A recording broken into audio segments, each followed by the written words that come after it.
हथवा से छूटत नइखे अचारा के कोर, अचरा के कोर, अचारा के कोर।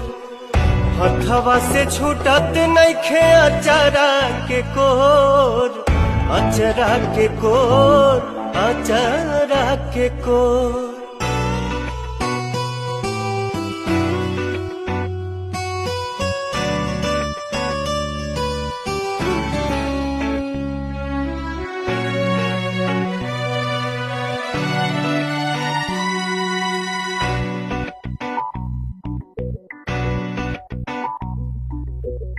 दस दिन संगे रहलू आठो पहरिया, दिलवा के भीतर मयरिया।